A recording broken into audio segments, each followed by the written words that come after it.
Como a gente estava falando, Fábio, o suplemento juvenil, né, do Adolf Eising foi o primeiro a publicar quadrinhos no Brasil. E uma coisa interessante é que quando o Adolf Eising ele chegou aqui, ele visitou os principais jornais americanos e tomou conhecimento que os quadrinhos estavam bombando, né? E voltou para o Brasil com a ideia. Só que ele não conseguia um jornal para encampar essa ideia. Veja, ele mandou fazer alguns cartunistas, alguns desenhistas do Brasil fazer os quadrinhos e estava lá com as tirinhas sem ter ninguém para publicar. E aí ele procurou o dono do jornal A Nação, que inclusive era pernambucano, né, lá no Rio de Janeiro, e o cara que tinha participado daquele movimento da Coluna Press, tinha sido chefe de polícia do Distrito Federal, era o diretor do jornal, e ele encampou a ideia, ele resolveu inovar e encampar a ideia. E aí surgiu o suplemento juvenil da Nação, que foi um sucesso imediato, sucesso absoluto, né? Tanto é que a partir dele nós daríamos origem ao suplemento juvenil, independente do jornal.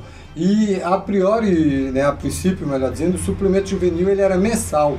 E depois ele passou a sair 2 vezes por semana e depois 3 vezes por semana. Saía terças, quintas e sábados. Na esteira, o Jornal Globo lançou o Globinho. Justo, e aí veio o Globinho. E o Adolf Eising, para competir com o Globinho, lançou o Lobinho, né? Que era para fazer...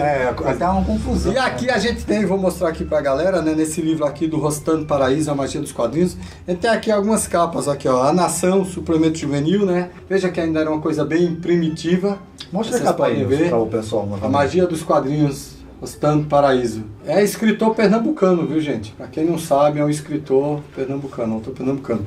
E aqui nós temos, ó, A Nação, né, suplemento juvenil da Nação, ainda bem naquela coisa de estilo o Yellow Kid mesmo. Depois o suplemento juvenil já, né, mudando um pouco, já ganhando uma conotação mais quadrinhos. E aqui o suplemento juvenil já trazendo quadrinhos mesmo para valer, já no estilo quadrinhos. Em 1934, em março de 34, ele lança o primeiro suplemento juvenil. Em junho de 1934, o suplemento juvenil já vendia 360 mil exemplares cada Imagina o ritmo aí você, de produção, né? Aí você coloca aí que saíam 3 por semana. Isso, lembrando bem que nessa época a distribuição era muito deficitária. Então, geralmente atingia o quê? Só a capital federal Só mesmo. capital. E muito longe o estado do Rio de Janeiro.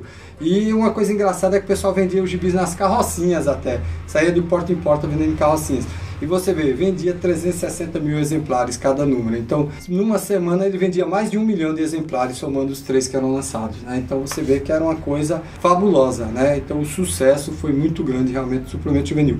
E uma outra curiosidade é que o diretor do King Features aqui no Brasil, quando Adolf Eising procurou ele, dizendo que queria lançar os quadrinhos, como ele não tinha encontrado também nenhum jornal do exposto, e o Eising encontrou, ele disse, ó, eu vou te dar aí tirinhas para 1 ano. Aí só que essas tirinhas que ele deu de graça para o Eising publicar, era tudo que tinha de sucesso nos Estados Unidos. Flash Gordon, Brick Bradford, quer dizer, o Eising ganhou de graça por 1 ano e depois teria os direitos de continuar publicando os principais personagens dos quadrinhos do Brasil. Tarzan, depois já o Lobinho, quando ele lança para concorrer com o Globinho, que é no formato mesmo, comic, esse formato que a Ebal iria ficar, é onde vão estrear alguns dos principais heróis da era moderna, né? No Lobinho número 7 nós temos a estreia do Batman, no Lobinho número 11, salvo engano, nós temos a estreia do Superman.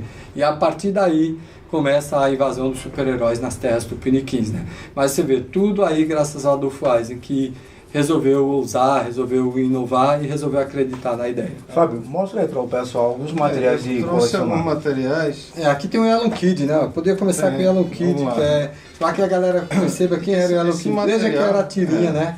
Esse material é fácil a gente encontrar na internet, quem quiser pesquisar e conhecer.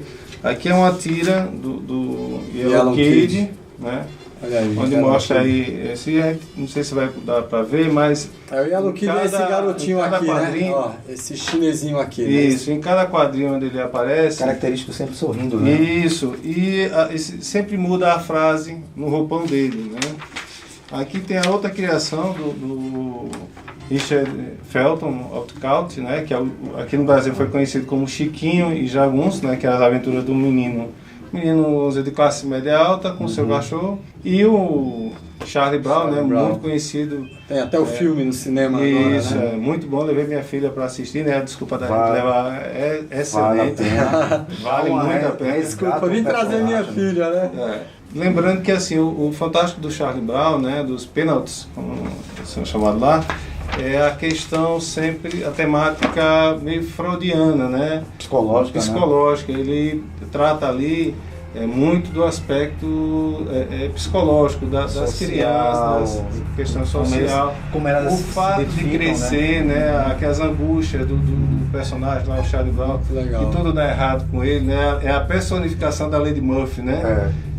E dos demais personagens ali no convívio dele. E ao mesmo tempo a ingenuidade das crianças, né? Ele sempre está lá marcando. Aqui tem mais uma As Aventuras do Chiquinho, aqui já a versão do Piniquim, né? Das aventuras dele. Já desenhado por desenhistas nacionais, né? Interessante, Fábio, é que os desenhos, essas tirinhas, né? Eram muito bem feitos, né? Bem elaborado o traço. E outra coisa, você vê aquele que ele falou, né? O quadrinho, né? Tudo era o quadrinho. Aqui já até mais largo, mas sempre mais quadrinho. Largo, o layout já muda, né? E a historinha embaixo. Bem feito, você falou assim, acho que não é nem bem feito, é algo realmente fantástico. Esse aqui, essa tirinha, é o... A Little Girl.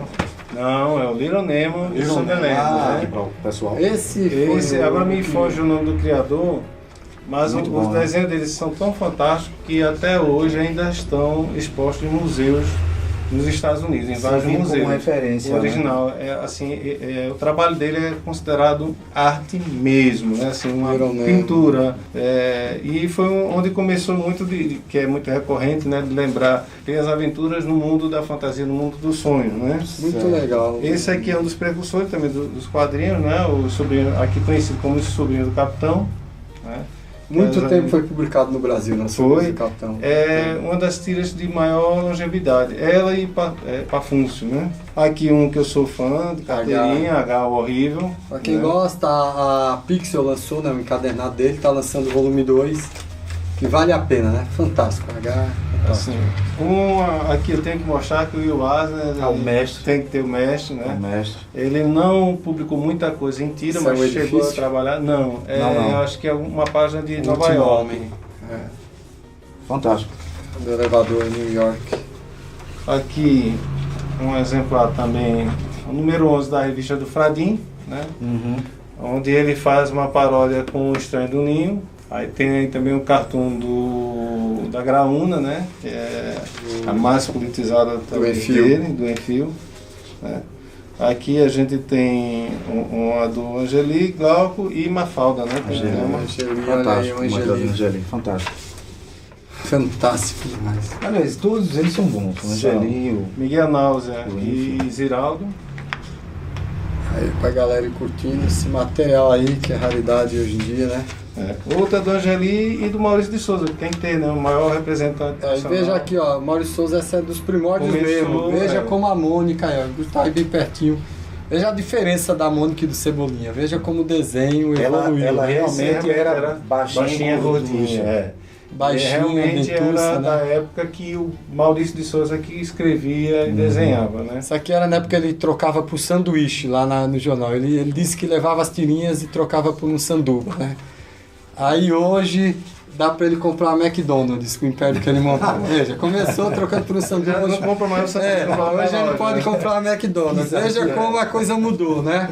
Outro aqui muito bom também. Esse é a apresentar comigo, Calvin Haroldo, também fantástico. Né? Não só pela história, como também pelo traço, né? Um traço muito dele bem feito, bom, muito bem elaborado o acabamento, a arte final. Muito bom. Aqui, hoje é muito comum a gente conseguir material de tiras em coletâneas, né? Trouxe essa de Calvin Haroldo, eu tenho um exemplar de Toda a Mafalda, que também é excelente. E agora as tiras clássicas da Mônica. Que a Panini está lançando. Sucesso, né? As tiras clássicas da Turma da Mônica, né? Já legal. Tem 7 volumes, vale muito a pena. Por falar nisso, né? A Maurício Souza começou a lançar a coleção histórica do Pelezinho lá, a coleção clássica, e parou, né? Deixou todo mundo na mão. A gente encontra hoje também Piratas do TT, né? Tem... a Rebordosa, tem os volumes também. 68, Woodstock. E a Panini lançou alguns anos atrás, hoje está muito difícil conseguir, né? Tá raro já. As tiras do Homem-Aranha, né? Completo, de todas as tirinhas do Homem-Aranha, em 2 exemplares. Quer dizer, disse a Panini que era completa. Na verdade, tenho minhas dúvidas, porque parece que nos Estados Unidos são mais volumes, né? Mas eu não sei se a Panini condensou o que ela fez, mas ela disse que está tudo ali. E realmente, e também teve no Brasil o Almanac do Hulk e o Almanac do Homem-Aranha da RGE, que lançou as tirinhas do Hulk, que saíam nos jornais, e as tirinhas do Homem-Aranha, só que coloridos, né? Elas faziam colorido e lançavam no Almanac do Hulk, numa época em que a Rio Gráfica alcançou, acho que a cronologia americana, e a falta de material, eles foram forçados a publicar as tirinhas. Então eles pegavam as tiras todas, montavam a história. Ficou bem legal, colorido, material bem interessante também. Mas, assim, uma opinião minha, eu acho muito legal ver a tirinha realmente preto e branco. Eu lembro mais do jornal. De jornal, Lembro do jornal. Fábio, aí pra quem tá vendo a gente aí, caso queira assim, começar por uma tirinha, tu recomendaria qual? Qual assim que tu, de paixão, assim, tu diz, não, essa aqui realmente é a mais engraçada, mais legal, enfim. Olha, tem tiras de todo gosto, né? Tem uma que é muito interessante também citar, a Dilbert, que são histórias de um executivo, né? Até a criação dele é interessante. O camarada, me perdoe, eu sou péssimo para gravar nome. Ele criou o personagem, a tirinha, em reuniões, né, executivas. Ele era um executivo, né, na empresa que ele trabalhava. Enquanto estava lá passando o tempo, ele começou a fazer essas tiras, que saiu por muito tempo na revista Exame, que é uma revista especializada em economia aqui publicada no Brasil. Mas, assim, para começar, eu acho que é bem interessante o Calvin Haroldo. Por quê? Porque ele abrange uma facilidade de gostos enorme.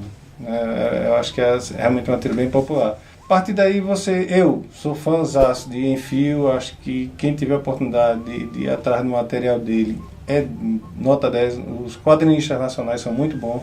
Inclusive o Diário de Pernambuco, o Jornal do Comércio, eu tenho bem certeza, por uma época ainda publicou, acho que nos anos 90, uma tira do Minotauro, né, de um pernambucano, amigo nosso, o Arnaldo, também muito boa. Infelizmente deixou de ser publicada, né? Eu acho que seria muito interessante que as tiras fosse novamente publicado material nosso, material de artistas, né, tupiniquim, porque o que a gente tem hoje publicado nos jornais ainda é coisa do material dos anos 80, 70, 80 para trás, né? A gente não tem outros Angelis, não tem outros Miguel Nausa que apareceram, né? A gente já perdeu o Glauco, daqui a pouco esse pessoal vai parar de produzir também. E espaço tem, né? Espaço tem. Aí, a partir daí tem a Mafalda, né, que tem aquela temática mais social, aquele cunho, né? O próprio Snoopy, né, o Charlie Brown também é muito bom, né? E o interessante é que mesmo tendo sido criadas, essas histórias tendo sido escritas há 30, 40 anos atrás, ainda são atuais, né? É coisa que você lê. O H é outro muito bom, né? Qualquer pessoa que vive em família, ou seja, todos nós, vai se identificar com o H, né? Tá ali. Muito engraçado, né? O H. Quem tem aquela tendência militar, tem o Recruta Zero também, que é um personagem muito bom, que faz muita referência, faz muita ironia. Walker, né? Ele é muito bom. Então acho que por aí já dá para começar legal. É legal ver. Só lembrando, Lucas, é porque o nosso programa, a galera pode nem saber, mas ele é super organizado. Sabe? A gente decide que vai falar assim na hora. A reunião, a gente vai falar do quê? Ninguém sabe o que você vai falar. Aí por isso que é assim, ó, a gente consegue as coisas assim de última hora aqui, né? O diretor fica ali arretado, dizendo, porra, vocês não trouxeram nada. Não sabe, vocês não sabem nem o que vão falar ainda, cara. Aí é assim, né? A camisa do cara já é Walking Dead, já tá dando Walking Dead. Então é assim, então você que tá saindo, você imagina, ele é super, a gente, né, é super. Porque senão, eu lembrei agora, Lucas, eu não sei, você também parece que publicou, a gente tinha umas tirinhas no jornal Vanguarda de Caruaru nos anos 90, o Jaguar, né? Que eu inclusive era quem escrevia as tirinhas, era o Jaguar. É do Wilson, né? É do Wilson desenhava, Duarte, que é do Wilson Duarte, que está lá em Maceió, que é do jornal... Grande ilustrador. Qual jornal? É a Tribuna, né? Não lembro onde ele está agora, não. Mas ele Gazeta de Alagoas, ele está na Gazeta... Ele fazia o Vanguarda aqui, ele está na Gazeta de Alagoas, é o diretor de arte do jornal, e ele é quem desenhava, e a gente publicava o Jaguar, que saía no jornal Vanguarda, mas infelizmente o Vanguarda também largou mão do projeto, a gente parou de publicar, né? E assim... tinha outras tiras de autores aqui pernambucanos, alagoanos, que era bem interessante mesmo, que saíam nos jornais locais, mas todos eles pararam, infelizmente. Isso é interessante porque dá um incentivo para usar. E hoje tem o extra que você lança, mas é só cartoon, né? Não é tirinha, né? São charges. Mas é isso, quem sabe um desses jornais aí atentam para isso, para o boom dos quadrinhos novamente. Fica aí a dica, né? E voltam a abrir espaço, né, pra gente aí publicar, o pessoal da região publicar o material. E como o nosso tempo está acabando, né, Fábio, aqui, A pergunta que todos os fãs de quadrinhos que vão passar por aqui vão ter que responder, né, Lucas? É verdade. Como começou assim sua paixão pelos quadrinhos? Qual foi o herói que despertou, a personagem? Foi incentivo dos Que deu um pais? pontapé para você ser esse colecionador. Eu, desde criança, sempre gostei muito de ler, né? Gostava de ler e gostava de escrever também. Eu escrevia muitos contos, né? Graças a Deus perdi todos. Mas eu acho que a influência pela idade nossa era do desenho animado da Liga da Justiça, né? Os Super Amigos. Super Amigos. E quando a gente passava em banca de revista, eu via aquela revista do personagem que assistia no desenho. Batman, Super-Homem. Na verdade, a minha primeira revista em quadrinho foi uma do Homem-Aranha, não lembro mais a numeração, da RGE, que eu tive a audácia depois de picotar a revista, coisa de criança, né? Mas aí passei um bom tempo sem ler e acho que com uns 12, 13 anos eu passei na banca da revista e vi a revista Super Amigos 18, com o Batman na capa, né? A história fantástica da editora Abril. Né? Porque antes da Abril teve Super Amigos em 3 séries, né? Pela Ebal. Em formatinho colorido, que era o desenho mesmo, muito legal. Não sou tão velho, né? Não, sei, eu tô dizendo. É porque a galera que tá ouvindo assim pode, né, pra gente fazer uma referência, que era o Super Amigos da Ebal, que foi essa última fase. E eu acho que essa aí que da Abril. Já sabia, saía pela Abril, acho que já era um traço do Batman, já pelo Neil Adams, né? Já para o Garcia já tinha passado. Já tinha aqueles artistas. A 18, se eu salvo engano, é uma que ele tá na corda assim, como se fosse o Robin, né? Aí o título da capa é A Sombra de Batman. É uma capa preta, ele está por trás e tem o Robin lutando lá. Não é que eu tava pensando. Da saga de Hugo Strange, né? Onde tem a morte lá do mafioso, o Thorne. E assim, eu já peguei numa época que logo em seguida veio Crise na Infinitas Terras, que é outro bom fantástico dos quadrinhos. Para mim até hoje é a maior mega saga já escrita. Verdade. Então, a partir dali, eu comecei a pegar o Capitão América 87, também da Abril, com a história lá curtinha do Demolidor, que ele não aparece com uniforme, né? Uma história de Frank Miller, que até então eu não conhecia. História muito boa também. Por aí foi, aí veio o Super América. Eu vou fazer inveja. Ele pegou do 87, eu peguei o Capitão América 1 nas bancas. Sou foda! Eu peguei o Capitão América 1. E a gente foi... Essa parte não vale. E a partir daí a gente foi atrás das revistas no sebo, né? Era um divertimento que a gente tinha, era de caçar mesmo lá a revista. Contra as raridades. Contra as raridades. Até em banco de feira, né? Antigamente vendia em banco de feira, tudo que perdeu um pouco dessa cultura, infelizmente, né? Mas era muito legal você encontrar as revistas nas feiras, passava aqueles bancos cheios de quadrinhos lá, era bem... Pô, você acordava cedinho para chegar lá, ser o primeiro a chegar, porque dizer, né, se chegar depois os caras vão levar as legais do lançamento. Era muito interessante, foi isso aí, é uma prática que se perdeu, né, lamentavelmente, né, isso. É isso aí, Fábio. Então a gente quer agradecer a você pela participação aqui no Papo de Colecionador. Vai voltar outras vezes para falar do Batman, já que a gente sabe que você é expert no Batman, né? É isso, Lucas. É isso aí. E aí curtam o canal, né? Comentem. Assinem o canal, Lucas, tá aí embaixo o endereço, né? Curtam, compartilhem, comentem, dê dicas, sugestões. Façam críticas, sugestões, né? Façam tudo aí. Participem. O canal é de vocês, né? E do diretor. Mas o diretor dizendo, não, calma aí, né? E assim, agora vamos fazer a propaganda. Tem gente aí perguntando o endereço aqui da loja, Lucas, né? O telefone para quem quiser entrar em contato com a loja é 999-5469-5248, não é isso? E o nosso e-mail, para quem quiser curtir também, né? O endereço, né? Isso é Travessa das Flores 174, Caruaru, Pernambuco, CEP 55018040. E uma coisa, a gente tem tudo, né? O que você quiser a gente consegue, o que não tiver a gente consegue, né? Até a revista que você não acreditava que queria, você vai encontrar aqui, né? E se não tiver original, a gente consegue em facsímile para você, vai buscar o tic-tic número 1, tudo, o que você quiser a gente consegue, é isso aí. Um abraço. Um abraço, pessoal. Valeu, galera, até a próxima.